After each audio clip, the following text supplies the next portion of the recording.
Mesdames, Messieurs, bonsoir et bienvenue à votre principale édition d'information perturbée par de nombreuses coupures d'électricité. Encore une fois, veuillez nous excuser pour cette absence de notre édition d'information. En ouverture, parlons des dégâts causés par ce vent violent qui s'est abattu dans la ville de Tchibanga ce mercredi. Le gouverneur de province est allé ce matin sur le lieu pour constater les dégâts, mais surtout voir comment apporter du soutien à ces familles devenues aujourd'hui des sans-abri. Suivant ce reportage. Les dégâts sont énormes. Plusieurs familles ont perdu leurs biens à la suite d'un vent violent qui a traversé la commune de Tchibanga ce mercredi en après-midi. Et commence à s'élever. Quand ça commence à s'élever, ça revient. Quand le vent souffle fort, ça s'élève. Après encore, ça revient. Et dernièrement, ça c'est parti tout. Quand j'étais pas là, j'étais à Montbricol, on m'a appelé, j'ai fini de trouver que la toiture, tout s'est parti, toutes les maisons sont parties, les appareils, ça s'est gaspillé, je ne sais pas quoi faire, les actes de naissance, tout ça là. Et pour s'en assurer, le gouverneur de province a fait une descente de terrain. J'ai donc tenu avec les autorités municipales, le maire ici présent, les forces de défense et de sécurité, les maires d'arrondissement, à venir toucher du doigt ce qui s'est passé. Je puis vous dire que les dégâts sont énormes. Face à la situation, un rapport sera dressé à cul de droit afin que des mécanismes d'accompagnement soient mis en place. La mairie, pour sa part, a également fait le tour des sinistrés pour les recenser et surtout voir dans quelles conditions reloger toutes ces familles qui ont perdu leur habitation et qui ne savent plus où dormir. Suivons ce reportage. Toiture envolée, compteur électrique arraché et une maman du 3e âge coincée dans la maison au moment des faits. On a seulement vu la toiture s'envoler et ma fille s'est précipitée à aller attraper l'enfant. Il y a la pluie qui a amené la toiture, le vent. Et vraiment, je suis dépourvue de moyens pour souvenir à pouvoir arranger tout ça là. Donc je compte sur les autorités de la province. Sur le terrain, la mairie a de ce fait procédé au recensement des sinistrés. Objectif, reloger les familles qui se retrouvent aujourd'hui sans domicile, en attendant des solutions durables. C'est vrai que nous avons un problème de structure. Nous allons voir avec le conseil départemental de Mourouti, qui a un petit motel, pour reloger les plus nécessités. Un cri d'alarme est donc lancé aux plus hautes autorités de la République. Et puis au lendemain de ce communiqué, l'inspecteur pédagogique, chef de la circonscription scolaire Nyanga Nord, a fait le tour des établissements primaires.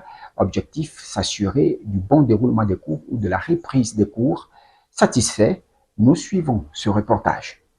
Dans les établissements primaires de la commune de Tchibanga, on note une forte mobilisation des élèves dans les salles des classes, même si certains parents tardent encore à envoyer leurs enfants à l'école. Et pour s'assurer de cette reprise, l'inspecteur pédagogique, chef de la circonscription scolaire Nyanga Nord, a fait une descente de terrain. Satisfait, il a par la suite invité les élèves à apporter le message à leurs camarades. Du côté des encadreurs, le message est le même. En ce moment, nous attendons aussi l'arrivée des élèves. Les parents n'envoient pas des élèves, surtout le lundi passé, on n'avait aucun élève dans l'établissement. Quant à nous, les chefs d'établissement, nous sommes des administratifs, nous, on n'observe pas le mouvement des grèves, on fait notre travail, donc nous attendons que la reprise de cours soit effective dans nos établissements. La reprise des cours étant effective, les enseignants et élèves sont désormais invités à poursuivre leur chemin de collaboration conformément au nouveau calendrier scolaire. Et puis on va parler de cette rencontre du gouverneur de province avec les chefs d'établissement. Le but étant de trouver des solutions venant à une reprise totale des cours, car en ce moment, plusieurs enseignants et élèves hésitent encore de se rendre dans les établissements. Suivons ce reportage. C'est une rencontre du gouverneur de province qui vise à ramener la sérénité au sein du système éducatif plongé depuis plusieurs semaines dans une grève illimitée. Face au chef d'établissement, le gouverneur de province plaide pour l'avenir de nos enfants. Constaté, le gouverneur a publié une invite à l'ensemble des chefs d'établissement de la province Nyanga. Il était question pour lui de faire un tour de la situation de la grève qui perdure depuis le 5 janvier 2026. Et étant qu'en était-il du cas particulier de chacun de nos établissements? Dans l'ensemble, le constat est le même. Les enseignants sont là, les élèves ne viennent pas.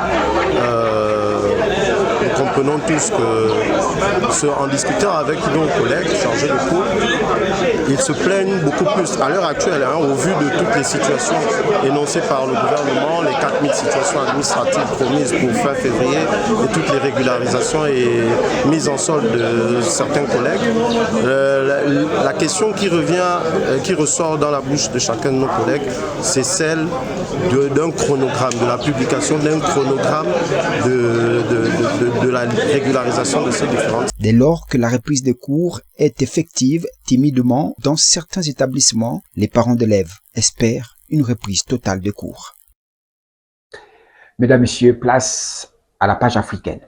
Aussitôt la nouvelle connue, les premiers passagers sont arrivés nombreux à Kalemi, ce port situé au milieu du lac sur la rive congolaise du Tanganyika. Après un mois et demi de suspension, le trafic reprend timidement.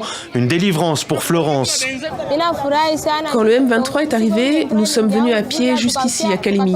Alors je suis très contente de voir que je vais pouvoir rentrer chez moi. J'ai arrêté mes activités commerciales car ici, on nous a mis dans un camp de réfugiés et mes marchandises sont restées à Uvira. Maintenant, je vais pouvoir reprendre. Après un mois et demi à quai, les bateaux peuvent donc enfin larguer les amarres. Cap sur Kalundu, le port d'Uvira, 300 km plus au nord. Ici aussi, le blocus a provoqué une pénurie des produits de première nécessité, accompagnée d'une hausse vertigineuse des prix sur les marchés, et pour les commerçants, une absence criante de clients. Nous comptons beaucoup sur les clients qui viennent du Burundi. Ils arrivent avec des marchandises que nous leur achetons. Et eux aussi, ils nous achètent des choses pour ramener chez eux. Et lorsqu'ils sont nombreux, nous vendons en grande quantité. Donc nous sommes dans l'attente qu'ils rouvrent aussi la frontière maintenant que le port est opérationnel. Commerce transfrontalier avec le Burundi, transport de personnes, fret ou encore tourisme vers la Tanzanie ou la Zambie, le lac Tanganyika est un poumon économique pour les 4 pays qui le bordent. Une ville comme Uvira dépend du carburant qui passe par le Burundi et la Tanzanie. Même les carburants qui arrivent ici à Bukavu passer par le lac Tanganyika pour passer par cabotage au Rwanda ou longeant le Ngomo jusqu'à Bukavu. C'est tout un maillon d'une chaîne qui a été économique important de l'Est de notre pays qui a été déséquilibré pendant tout ce temps. Au-delà des commerçants des grandes villes, la reprise de l'activité lacustre redonne aussi de l'air à ces milliers de familles de pêcheurs et de petits revendeurs pour qui le lac Tanganyika n'est pas qu'une frontière, mais bien l'unique source de revenus. Le quartier populaire de Nango à Conakry compte un nouveau résident. Dans les bras de Binta, son dernier-né. Elle vient d'accoucher. Elle est heureuse bien sûr, mais aussi très inquiète. Mon bébé ne dort plus les nuits à cause des moustiques. Pour la protéger, je la ventile avec un éventail toute la nuit. Je n'utilise pas le ventilateur par peur de provoquer d'autres maladies, donc je la ventile avec l'éventail pour chasser les moustiques. Je ne veux pas que ma fille tombe malade. La hantise de cette mère de famille, le paludisme, une maladie infectieuse transmise par les moustiques. Depuis la fermeture de l'USAID décidée par Donald Trump il y a un an, la Guinée manque cruellement de moustiquaires, le moyen de prévention le plus efficace.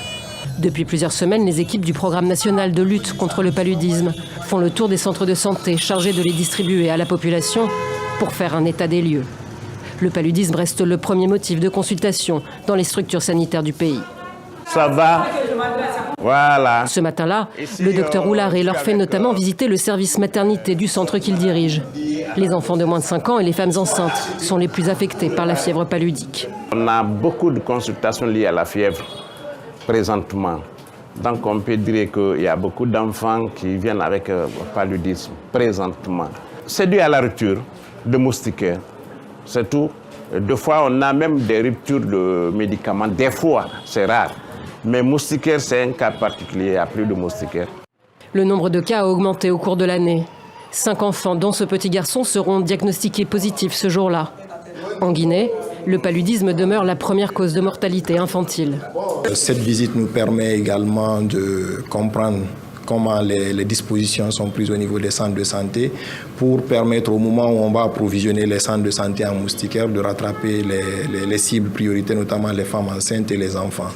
L'Agence américaine pour le développement international finançait 40% du montant nécessaire à la lutte contre le paludisme en Guinée. Une somme qui permettait de commander plus de 9 millions de moustiquaires. 2 millions n'ont pu être distribués en 2025. 500 agents communautaires chargés de la sensibilisation ont été licenciés, faute de financement.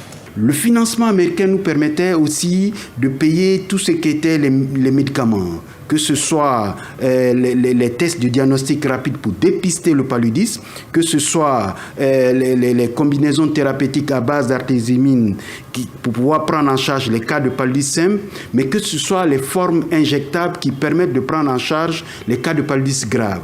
Donc, l'appui du gouvernement américain permettait de sauver des vies.